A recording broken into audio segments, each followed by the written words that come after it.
Indiana Fever HC clears position over mental adjustment after official Caitlin Clark ruling. The Mystics had moved the Indiana Fever game to Baltimore, banking on Clark's draw to fill the 11,183-seat arena. But reality set in. Despite the sellout, swaths of empty chairs dotted the stands, perhaps because of her season-ending injury announcement. The fan base mirrored that divide. For some, Clark's absence was a deal-breaker. For others, simply being in the same building as her was worth the journey since the number 22 jersey could still be seen in every corner. And even for the Fever, some part of that divide is there. Clark's shutdown provides something every Fever member has craved all season: clarity. No more waiting, no more guessing. Stephanie White and her squad now know exactly who they'll have for the postseason.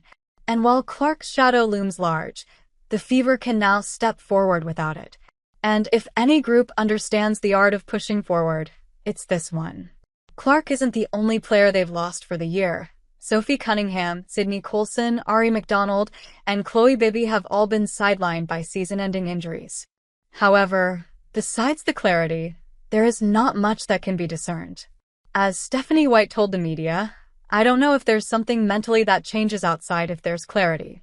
And it's, thinking about how you are cracking if she's coming back versus, now that we have a little bit more of a rhythm flow with our new players, what it looks like.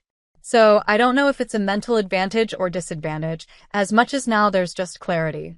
While Stephanie White never said it outright, Caitlin Clark's official absence inevitably shifts the team's outlook. On the surface, it gives younger and newer players firmer ground to stand on. Odyssey Sims now steps into the starting point guard role with clarity, instead of waiting until the last minute. And for She Petty, the backup spot is hers to hold with purpose. That certainty matters in more ways than one. Petty has been open about her own struggles, admitting, "I used to battle anxiety badly, and meditation allows me to remember I'm not perfect, but I'm trying.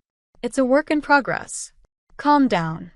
For her, knowing her role isn't just about rotations on the court, it's about stability and peace of mind.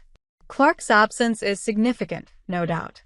But her announcement has at least allowed the rest of the Fever to focus on the present, without the constant question of what if, and with their ever-present motto of all we got, all we need.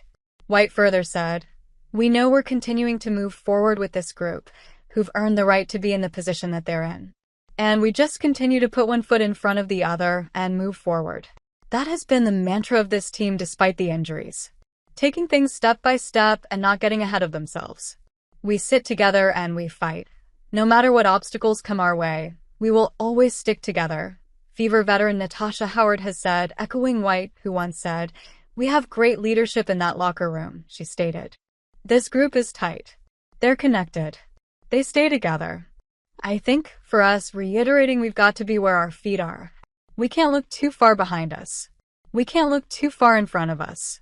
We've got to make sure that we're focused on one day at a time. So, the team will keep advancing like that. On the other hand, Clark will continue her recovery without any pressure to return.